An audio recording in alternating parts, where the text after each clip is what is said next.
Bom dia, Campo Grande, bom dia, Mato Grosso do Sul.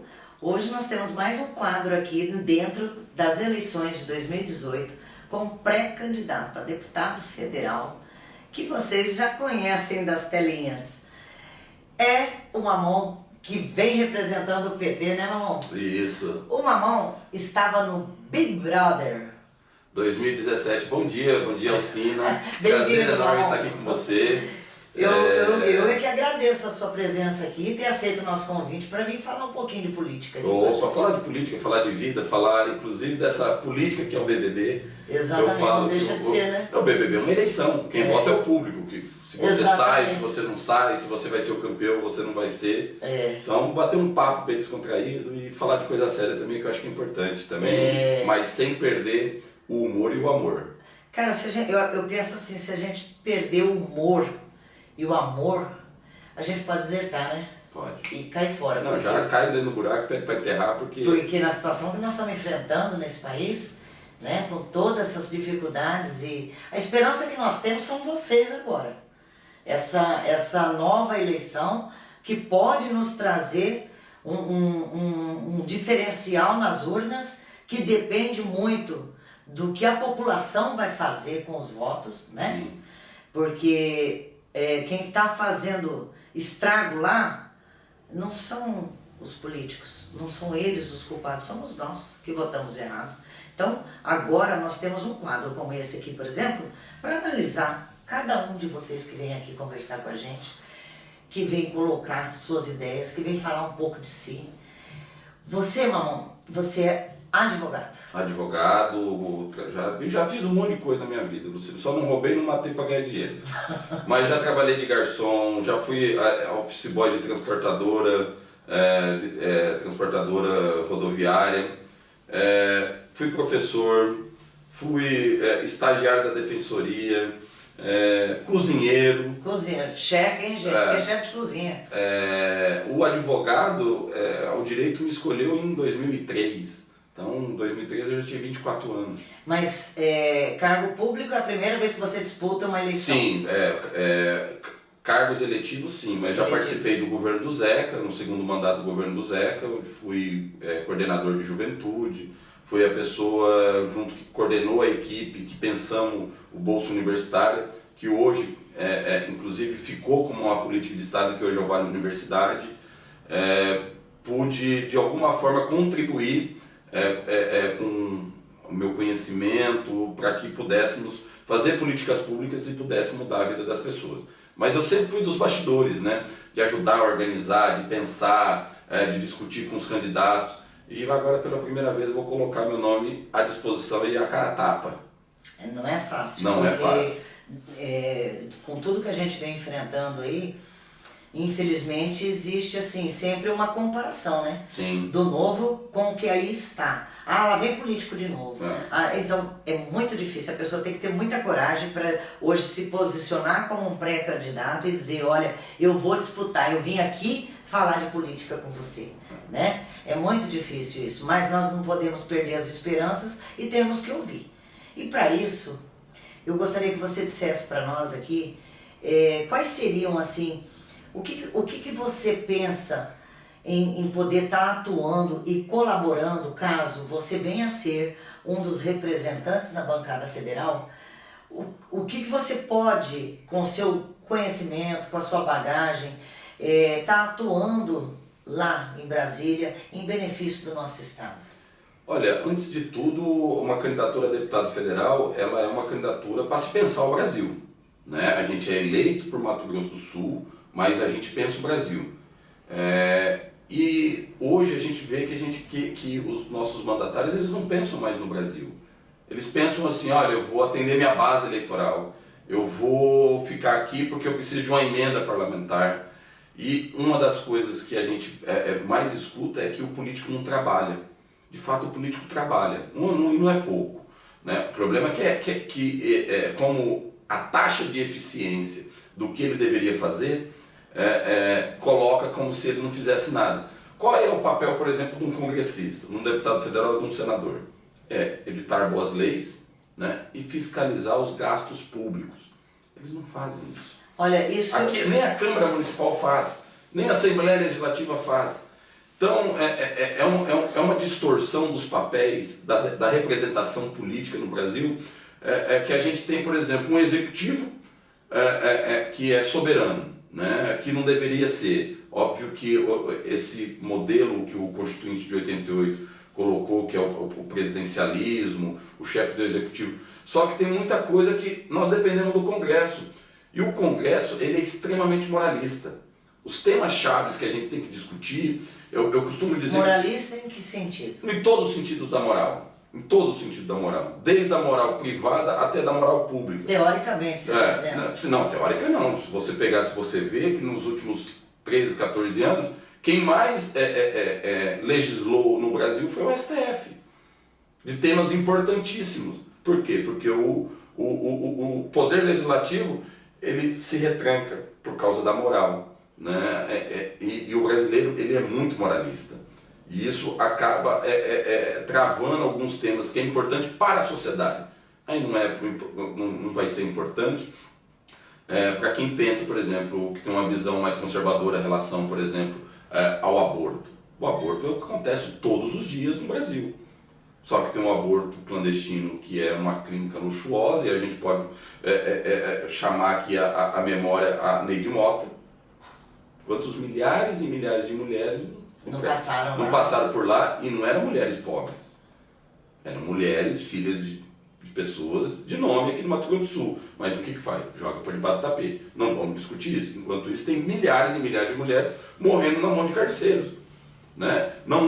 Quando eu falo isso, quem vai julgar, por exemplo, num caso desse? É Deus.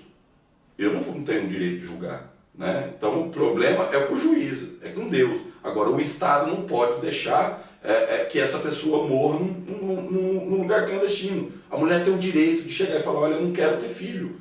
Né? Aí, por exemplo, a pessoa chega, tem 4 filhos, aí você quer fazer uma laqueadora, aí o médico vira e fala assim, não, você é muito nova, menina, você não tem idade para fazer laqueadora, mas ela já tem 4 filhos. Então é um tema importante. E não é uma coisa que a gente tem que discutir no campo da moral cristã, no campo da moral do Estado.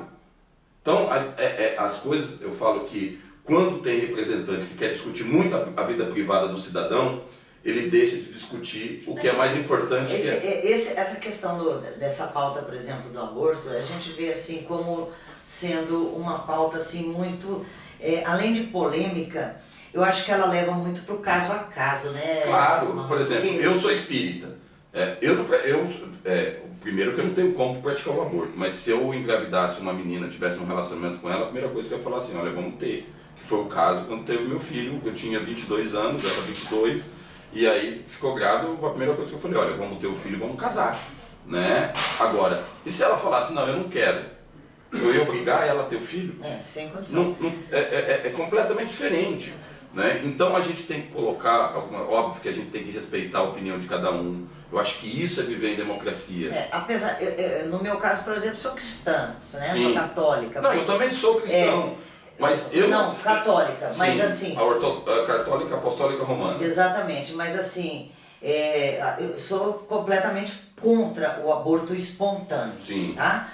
Mas vejo caso de estupro, vejo situações assim que não foram provocadas por desejo, por vontade. Eles querem agora, inclusive, acabar com o que o STF decidiu, no caso dos fetos anencéfalos, que não tem o cérebro, que provavelmente vai sobreviver depois aqui fora, quando ocorreu o parto, um curto período de tempo, a mãe vai sofrer muito. Nossa. Em caso de estupro e em caso de risco para a mulher. A bancada evangélica quer acabar com isso. Né? Na realidade, eles querem ser a mão de Deus na terra. Eles querem julgar no lugar de Deus.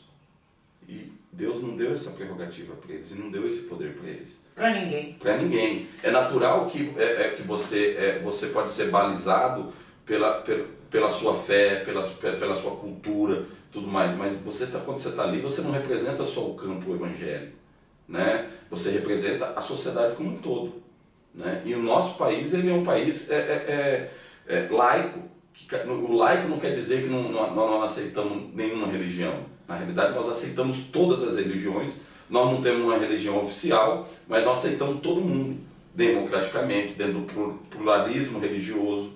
Aí você está vendo, no Rio de Janeiro, por exemplo, traficante em conluio com igrejas evangélicas. Uma coisa que eu sempre fui contra e acho que não deveria misturar de jeito nenhum. Que é a política com religião. Misturou, estragou. A religião, ela passou a se tornar um grande comércio. Sim. Depois que começou, não é tratar os fiéis como se fossem os bebelões, não é isso. Eu acho que o padre, o bispo, o pastor, o pai de santo, ele até pode dizer, gente, se vocês concordarem, eu vou abrir um espaço aqui e cada um de vocês traga aqui o seu candidato, pré-candidato, para falar. Agora eles vão lá e impõem, né? Mas aí não.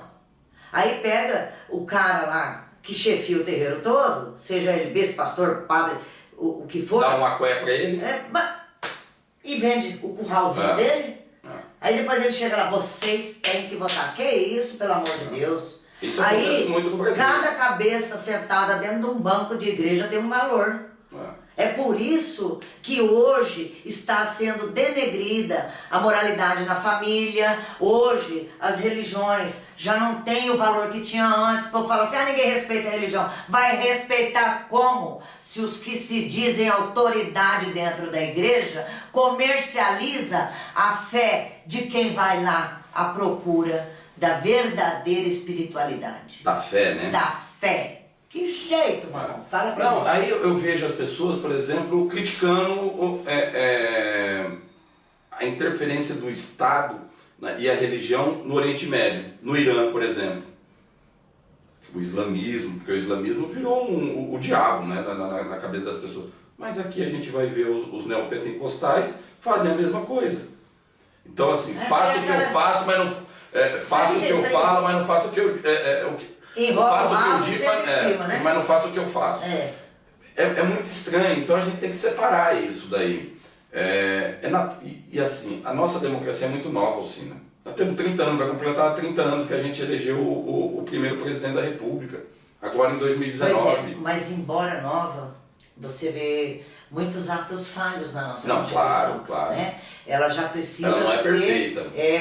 Muita coisa ali precisa ser revista. Eu acho que não é nem questão de mudança da Constituição. Eu acho a gente passou por um período, e aí vamos pensar o que o legislador constituinte pensou naquele momento em 1988. Porque começou a construção da Constituição em 86. Né? E é aprovado em 1988. Eles queriam colocar na Constituição tudo aquilo que foi retirado durante a ditadura militar, durante os 21 anos do regime militar no Brasil. Então era tanta ansiedade, eu assisti um documentário, e aí o Saturnino Braga, que era senador pelo Rio de Janeiro, e ele falava assim, eu comecei a ver que a Constituição era para valer quando as organizações patronais no Brasil vieram para Brasília reivindicar a livre iniciativa, a desonorização dos impostos, só que era tanta ansiedade que não coube numa Constituição. Eu inclusive digo que a Constituição, na questão dos direitos sociais, dos direitos individuais e coletivos, a gente conseguiu o mínimo do possível. Óbvio que não poderia conseguir mais, mas a gente conseguiu o mínimo do possível. E hoje... a impressão que dá é que foi feita a toque de caixa, né? Não, claro que não. E é uma das constituições mais ricas do mundo. Só que como nós brasileiros achamos que tudo lá fora, o de fora é mais bonito, e tudo mais, a gente não valoriza. A nossa Constituição é uma das constituições mais garantistas do mundo. É como o SUS, né? Que era para ser, no papel, na teoria, no projeto, sim, é o plano de saúde mais perfeito do universo. Do mundo. Mas na prática não funciona. Não funciona por causa do quê? Por causa de gestão, porque dinheiro tem. Dinheiro aplicação, tem. gestão, dinheiro tem. Né? E eu acho que eu acho muito engraçado. Eu praticamente assessorei o Ricardo Ayashi, que é presidente da CACEMES, ele foi candidato ao Senado. E aí eu falava para ele, assim, tem um monte de médico que é contra o SUS, né? Mas vivem tudo à base do SUS, né? Exames pagos pelo SUS, terceirização do serviço do SUS nos hospitais públicos. Tudo credenciado. Tudo credenciado. Né? Aí a gente fala, a quem interessa o fim do SUS? A quem interessa? Eu até acho que esse ano vai ser um ano bacana, porque vai ter um monte de deputado aí que está indo para reeleição, senador que está indo para reeleição, né, e vai falar, olha, eu sou a favor da educação pública. Aí eu vou falar assim, mas por que você votou a favor da PEC que congelou os gastos públicos por 20 anos na educação, na segurança pública e na saúde? É o contrassenso. É o contrassenso. Vamos olhar o que está para trás, ver o que esse povo fez para trás, porque cada ato falho deles durante esse período de mandato, houve indignação nas redes sociais. Vamos buscar? Vamos buscar o que é que eles foram contra? Como que foi que eles se posicionaram a cada situação que seria benéfica à população? Isso é uma dica para você também. E excluindo, vai por exclusão. Esse aqui merece meu voto, esse aqui nunca falou. Porque o que eu canso de dizer aqui, mamão, nem tudo que está lá é de todo mundo. Sim, tem sim. gente lá que está precisando de apoio de gente nova. Sim. Porque o que está lá, antigo, rançoso, precisa ser excluso. E precisa realmente desse gás novo, né? Mas vamos se atentar. Hoje nós passamos uma crise seríssima com essa questão do transporte. Nós estamos enfrentando essa paralisação, essa mobilização necessária para que esse governo aprenda, de uma vez por todas, que nós não somos um bando de alienados, né? Eu acho que nós temos mais, isso aí já é uma opinião pessoal minha, não é uma coisa do site, mas uma opinião pessoal minha, que o brasileiro tem sorte, muita sorte, e Deus realmente está com a mão sobre esse país, por ter uma classe como a dos caminhoneiros, uma classe de fibra, um pessoal destemido, que realmente pôs a cara a tapa, abriu o peito e disse... E a vida deles é muito difícil, né? Tem caminhoneiro que fica 30 dias fora de casa. Trabalhei em transportadora. Muito difícil. O cara não come num restaurante, vai cozinhar na sua cozinha para sobrar mais dinheiro no final do mês para ele ajudar a educar os filhos. Eu estava falando com a Alcina também, inclusive, o governo dizendo que não tem dinheiro, que a desoneração da CID e o fim do PIS/COFINS sobre os combustíveis geraria um rombo nas contas públicas de 9 bilhões de reais. Aí eu estava falando para a Alcina, falei, Alcina, os caras estão discutindo 9 bilhões de reais para uma classe produtiva, né? Eu tenho minhas ressalvas com relação à greve, mas é mais uma questão de debate, inclusive para fomente a discussão sobre uma greve como essa, que é importantíssima. Eu sou a favor de todo tipo de greve, né? Aí a gente pega e fala assim, olha, há 6 meses atrás não deu nem isso. O Congresso Nacional, por uma mensagem para o Poder Executivo do presidente Michel Temer, desonerou por 20 anos as petroleiras estrangeiras em 3 trilhões de reais. Por 20 anos. Por 20 anos, vai dar 3 trilhões de reais. São 3 trilhões de reais, trilhões de reais que deixa de entrar nos cofres públicos, que vai financiar estrada, saúde, educação, segurança pública, agricultura, e assim vai. Sabe quanto? Se fosse esses 9 bilhões que o governo está reclamando e está chiando pra caramba, olha, por ano essas empresas petroleiras no Brasil vai ter em torno de 30 bilhões de desoneração dos seus impostos que ele deveria pagar para o governo brasileiro. Em contrapartida, as nossas empresas aqui, qual que é o incentivo mesmo que tem? Nenhum. É muito difícil. Inclusive eu sou muito fã do Darcy Ribeiro. O Darcy Ribeiro fala que a elite brasileira é burra, porque ela fica de cócoras para os Estados Unidos e grita que nem um leão para os países pobres como Bolívia, Paraguai, né? E aí a gente fala assim, cara, qual é o modelo que nós queremos para o país? O que você pensa para o Brasil? O que você gostaria para o Brasil? Porque nós somos autossuficientes em petróleo, nosso problema está no refino. Por que está tanto boicote, né? A gente ia construir duas... matéria-prima nós temos... Não, somos autossuficientes já por causa do pré-sal. Né? A refinaria de Abreu e Lima no Pernambuco está parada por causa da Lava Jato. O complexo petroquímico do Rio de Janeiro, o Comperj, está parado por causa da Lava Jato. Você sabe o que está acontecendo com tudo isso? Já era para estar pronto. Óbvio que teve desvio de recursos, como tudo no mundo tem desvio de recursos, porque a corrupção é uma coisa inerente ao homem. O cachorro não é corrupto. O cavalo não é corrupto. Nem a Cotinha. Nem a Cotinha. A Cotinha é minha gata, né? Então, nem ela é. É uma coisa inerente ao homem. Aí o povo fala assim, chega de corrupção, fim da corrupção. Isso não vai acontecer. O que vai acontecer é a gente chegar em níveis aceitáveis, por exemplo, como a Suíça, como a Suécia, como a Alemanha, que é em torno de 4, 5% do PIB. No Brasil chega a 20, 25%. De tudo aquilo que a gente arrecada, né, 25% vai pelo ralo. E é por isso que nós estamos enfrentando toda essa dificuldade em poder levar o dia a dia com mais leveza, né? Porque os encargos tributários, tudo que a gente enfrenta no dia a dia é muito difícil, né, mamãe? Não, e aí a gente fica também reclamando, por exemplo, reclamando do preço de combustível. Os caminhoneiros pararam no Brasil. O que o brasileiro comum, o brasileiro médio fez? Correu no posto. Correu no posto de gasolina, os caras estão pagando, os caras reclamavam que estavam pagando R$13,79 de combustível e reclamavam, esperneavam, não sei o quê. Aí ontem estava pagando R$6 no preço do combustível e pagando sorrindo ainda, porque eu vou sair com meu carro, tá cheio. Eu consegui. Povo burro, é muito burro. E aí isso daí vem também dessa elite. Você imagina como é que esses caminhoneiros ficam, gente? Puto. Nossa, cara, porque os caras estão lá se matando, faz 5 dias, dependendo de doação do povo que passa, levar a comida para eles, ajudar eles lá nessa dificuldade toda.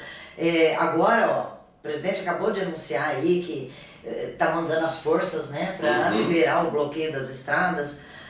Imagina o cara saber que você tá indo lá sorridente para pagar esse valor. Pagar R$6 no litro de combustível. Recife chegou a R$9 o litro da gasolina, isso é um absurdo. Para o seu carrinho, olha, monta a carona amiga. Né? Então, o Campo Grande, por exemplo, não é difícil você se locomover para o Campo Grande.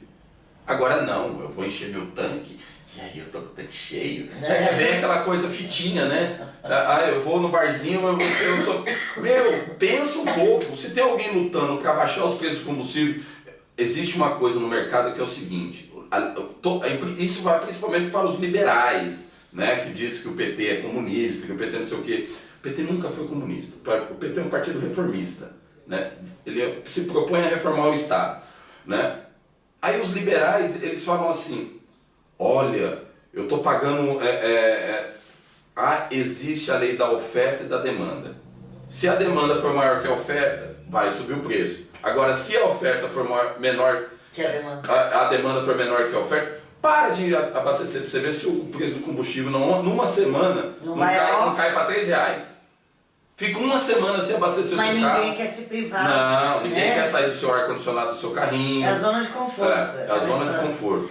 Mas olha, mamão, eu acho que se a gente continuasse, nós passávamos aqui um bom tempo conversando, né? Quando a conversa é boa, o tempo exatamente. Flui, né? Flui. Mas como nós temos um tempo limitado, eu gostaria que você agora deixasse ali, ó, olhando naquela câmera, um recado para os eleitores de Mato Grosso do Sul com relação à importância, à seriedade que todos nós temos que ter com relação a esse voto nessa eleição. Olha, Alcina, antes de tudo, eu acho que não é com o voto. O voto é o último gesto do cidadão, né? Eu acho que a gente tem que se preocupar com a política. Né? A gente está num processo de 4 anos para cá da criminalização da política. Né? E quando a gente criminaliza a política, a gente criminaliza a utopia, o sonho. Né? O problema não é a política, o problema são os políticos. A politicagem. Mas quem elege os políticos? Somos nós. Aí eu vejo todo mundo gritando, falando assim, porque eu chego de corrupção, eu quero políticos honestos, não sei o quê. Me fala qual é a sociedade honesta que elege o político corrupto. A sociedade é corrupta e ela vai eleger político corrupto. Porque chega a época de eleição, o cara te dá gás, te paga a conta de água, conta de luz e não sei o que, te dá R$500, te contrata, compra o seu voto, não sei o que. Você nunca se perguntou de onde sai esse dinheiro? Alguém dá alguma coisa de graça para você? Alcina vem aqui e fala assim, Alcina, eu vim aqui, olha, eu estou te dando R$500. Me fala se alguma vez aconteceu isso. Porque eu gostei do tom do loiro do seu cabelo. Ninguém. Olha, amiguinho, não sei o quê. E essas pessoas só aparecem em 4 anos. Acho que o grande desafio, para mim, que estou colocando meu nome à disposição pela primeira vez, é possível se eleger no Mato Grosso do Sul sem comprar voto e sem contratar cabo eleitoral desenfreadamente? Essa é a pergunta. Eu acho difícil. É difícil, mas não é impossível. Nós vamos tentar. Sair quando alguém... Eu acho que o dia que isso acontecer, mamão, a mudança está feita. Pois é. Então começamos a mudança por nós. Esses dias eu fiquei puto porque... eu até apaguei. Cara, o que vem de gente me pedir as coisas, e eu falo assim, olha mamãe, eu vou te apoiar, mas você me dá uma cesta básica? Eu falo, já começou errado. Eu não vou te dar cesta básica, eu não vou te dar nada. O que eu quero é o seguinte, que você tenha consciência crítica. Não é? Eu quero que você tenha consciência crítica. Caso eu seja aprovado na convenção do PT, serei candidato para vender ideias, não para comprar seu voto. Pelo contrário, eu quero que você precisa votar em mim, desde que você vote conscientemente naquele cara que você acha que vai te representar muito bem, né? Exatamente. Então, assim, se a gente conseguir fazer isso, olha, eu saio vitorioso desse processo eleitoral. Se conseguir fazer isso, é a mudança. Mesmo não elegendo, mas eu consegui com que a ideia seja pelo menos plantada no ouvido da cabeça e entre no cérebro da pessoa, e se a gente regar todo dia, essa plantinha vai crescendo, que é da consciência crítica. A gente tem que começar a cobrar do nosso representante. O problema do brasileiro é que eles colocam o político num pedestal e tratam como Deus. Autoridade. Não, é uma autoridade, mas não é Deus. Ele não pode. Eu não acho que seja uma autoridade. Não, ele é uma autoridade. Você vai virar autoridade agora porque você vai virar um deputado federal? Não. Eu acho que depois de eleito, ele é uma autoridade, né? Mas a autoridade não é o autoritarismo e nem a gente pensar que o cara é Deus. Exatamente. Que ele pode tudo e nós temos que servi-lo. Não, é ele que tem que servir a gente. É funcionário. Ele é funcionário público. Né? Ele exerce um cargo eletivo e ele está lá para representar a sociedade. Exatamente. Ele não está lá para representar a si mesmo. Então eu acho que o que a gente precisa é de políticos que pensem o Brasil e deixem de pensar um pouco em si mesmo e comecem a pensar o Brasil, porque nós temos tudo para ser, o Darcy Ribeiro dizia, a nova Roma mundial. Nós temos tudo, cara. Nós temos água, nós temos petróleo, nós temos uma natureza exuberante, nós temos um povo trabalhador, né? Nós temos as melhores universidades do mundo tá aqui também, em várias áreas de conhecimento. Por que a gente não vai para frente? Por atos isolados. Por pensamento de uma atos minoria isolados. Que eu posso lhe dizer que está em torno, cabe no dedo das mãos, 10 pessoas. Mas que comanda toda a nação. Que comanda toda a nação, porque comanda o poder que é o mais importante, que é o poder financeiro. O poder financeiro é que manda no mundo. Obrigado. Mamão, muito obrigado. Obrigado, eu. Boa sorte. Que Deus te abençoe. Amém. Que assim e que a seja. gente consiga sucesso nessas eleições. Eu estou muito crente com isso, muito crente mesmo e motivado. Tenho andado todo dia, minha agenda praticamente é uma agenda de manhã até a noite, eu conversando com o pessoal e tentando mudar essa cultura com relação a eleições, que eu acho que é mais difícil. Mas estamos lá, ué. Vai na fé. Vamos na fé.